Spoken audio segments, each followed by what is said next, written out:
Hey, this is Videobob, and this behind me is our 31st Delorean Time Machine Replica build. Okay, this is both our number 6 and number 31 car, and I'll explain how that came to be. So this car was originally built by me in 2011, and we sold it on the show Auction Kings on Discovery Channel, which is what led to my television show Screen Machines. That's another long story. The guy that bought it just put it in a warehouse and left it there for years. And he called me up recently and he said he wanted to get rid of the car if I'd help him get rid of it. And he said he'd sell it back to me. And he sold it back to me for exactly what he paid for it. So I took it and refurbished it. We rewired everything. Went through and replaced all the wires and made them more correct. The purple clamps on there. Redid the bands, put the LED lights in. The cool thing about this car is it had a lot of really cool real parts. You know, you got the real Rowan contactors up there, and just a lot of good stuff on the car. It's got a little bit of patina that I think is cool. The vents look fantastic. The hoses look great. You know, we take a torch to these and burn them to give them that authentic look. Do a nice wash on this, and we do our best to try to make this thing look good. I get shout out to my crew. We got EJ, Cole, Omar, James, Jack. Everybody works on the car, and came out great. And the car runs great too. We did a good job. I realized they hadn't put the pedals back on. We got to fix that. Put in new floor mats. Car cranks right up and runs like it runs like a DeLorean. And pretty low mile car, 17,000 miles. Get a look at the upper console here. And of course the flux capacitor, which makes time travel possible. All the stuff back here. Nice clean build, clean car. This car is going to a customer in San Antonio that's going to be using it for special events, for PMX events. So under the hood, we've designed some things here. We've got a inverter system here running off these two big batteries, properly fused. We have a 20 amp charger that charges all the batteries, and this huge fog machine that pipes through an exhaust system. And then there's a remote control that runs it, and that shoots out the back.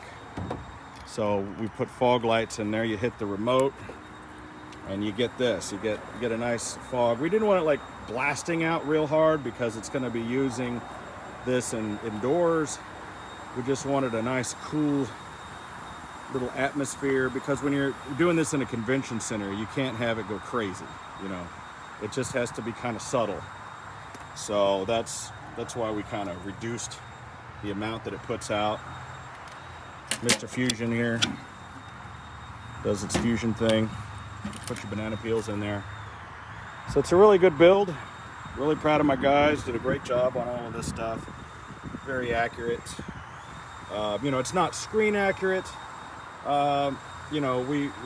never do a screen accurate build, simply because, for instance, in the real car, this rear bulkhead would be wide open. We have to waterproof the car so that it can be used outdoors.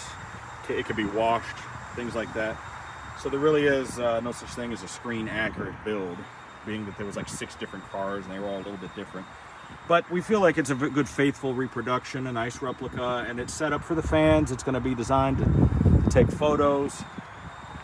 Good looking car, and this is what we do. So this is both our 6th car and our 31st car, and I do count it as another build, because we completely took it apart and put it back together and rewired it and replaced so much stuff. I mean, everything came out of here. The rear bulkhead, everything come off of here and was redone. All of this was redone. Just little details like this high temp wire and the way these are made, and just a lot of attention to detail we put into it. I mean, this isn't 100% the correct hose and things like that. I mean, you can only do what you can do, But great job on the paint job here, on the soot. You know, we got lights in there. You see how the fog works. And indoors, this is a little bit more spectacular. You know, when you're inside and you're on, you know, I'm in the bright sunlight. You can't really see these bands lit the way they would normally be at night or inside. But yeah, very good looking build. This is what we do at Bob's Prop Shop. I know people ask, here's the most obvious question everybody asks: how much does a car cost? Well, you're going to need a budget of about $100,000 to do a time machine like this, or more. Probably closer to 110 in today's market, because the Delorean cars themselves have gotten to be, this door's leaning a little bit, that's not a big deal, but the cars have gotten to be a little bit more expensive than they used to be. I know you're going to spend $40,000-$50,000 on a DeLorean nowadays, and put brand new tires on the car too. It's brand new tires. So, well, I hope you enjoyed this video of our 31st DeLorean Time Machine Replica build, and had a lot of fun building it, and hope you like this kind of stuff. If you're into Back to the Future, Knight Rider, Ghostbusters, A-Team, all that kind of cool movie stuff, and of course some of our luxury car builds, make sure to subscribe, turn on your notifications, and you can be privy to all these things. And we'll let you know when and where you can go see this car. This thing's gonna be appearing in San Antonio and Austin, around Texas, and all over the country. And you'll be able to see this car in person, sit in it, and check it out. Anyway, thanks for watching, everybody. I'm Videobob.